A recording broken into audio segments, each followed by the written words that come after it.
an unlikely election budget. There are not the usual election sweeteners in it, but it looks more like the government is aiming for future credibility rather than past.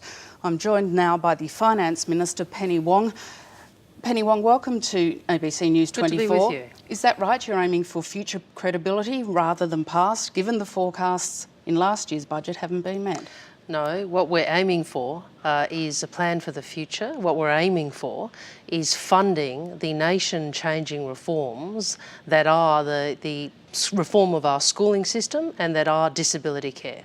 And we're also aiming for making the right decisions for jobs and growth. I mean, as the Treasurer said tonight in his speech, a government can't choose the economic circumstances you confront, but you can choose what you do with them, and you can choose a future that is stronger, smarter and fairer, and that's what the Labor government's done. But you also have to live with, don't you, your last year's budget predictions of 4 years of surpluses.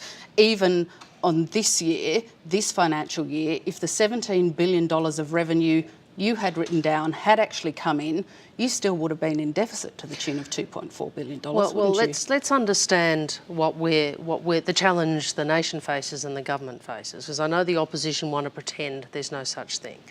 We faced a hit of $60 billion across the forward estimates on our revenue, and as the Treasurer said tonight, that's I think the second biggest hit to revenue since the Great Depression. So this is the second hit to revenue since the Great Depression from the people. And in terms of the forecasts, and again, no, the opposition always want to say, well, there's some problem there. Well, these are the same people that did their forecasts. It's the Treasury. Now we have to deal with that.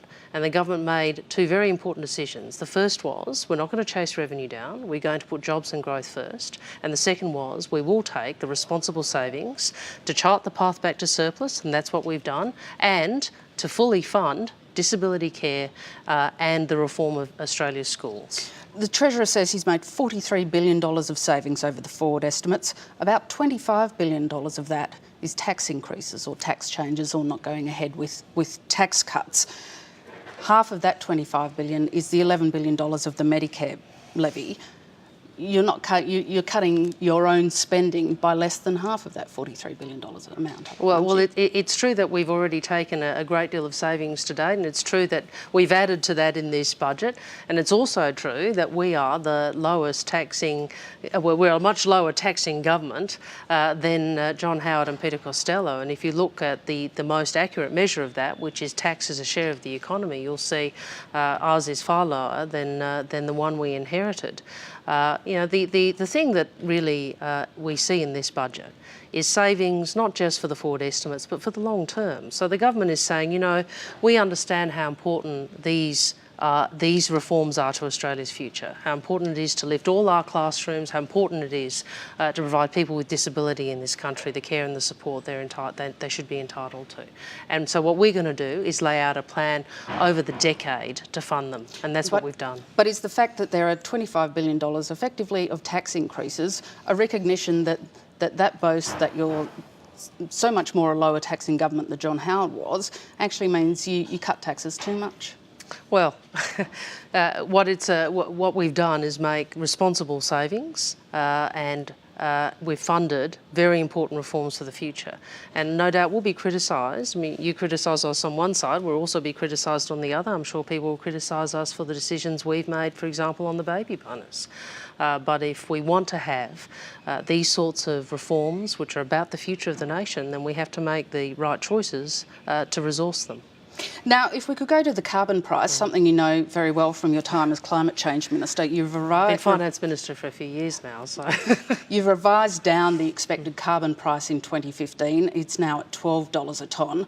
Given that there are still dangers from Europe, the European economy is still not strong, is that $12 a tonne still an optimistic figure?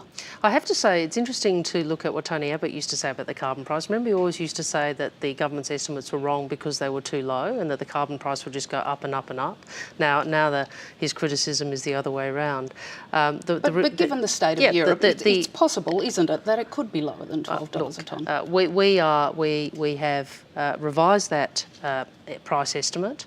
It is true it is lower, and in part, as you say, it is because of what has occurred in the global economy and particularly in the European economy, and that the recession in Europe is affecting prices across the board, not just the carbon price. But it's still, and we've reflected that in the budget, and we have offset the sort of revenue hit that imposed. But the reality still remains. The government's approach to reducing emissions in Australia is much lower cost to the economy than the one that the opposition is putting forward. Much lower cost to families and much lower cost to business. On another policy area, asylum seekers, the budget says that the number of arrivals will increase next year. Isn't that a sign that the policies you've already put in place, which is not the whole of the policies you wanted to put in place, but the policies you've already put in place are not working at all?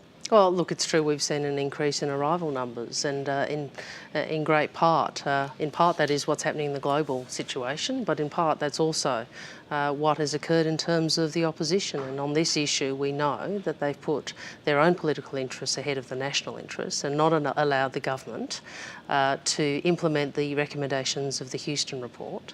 It's quite an extraordinary thing when you see the opposition voting with the Greens on certain things, because they so don't want a solution to these issues. One final question.